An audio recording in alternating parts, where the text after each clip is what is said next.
ito ay hindi lamang isang turing na tanawin, kundi isang simbolo ng ating pagkakaunlad at pagkakaisa.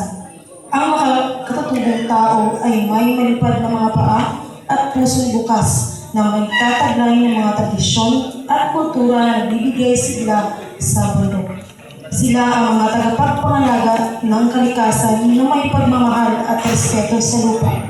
Sa pamamagitan ng sayaw na ito, ating ipinagdiriwang ang ating pagkakaunlad at ang ating pagmamahal sa Mount Balatucan.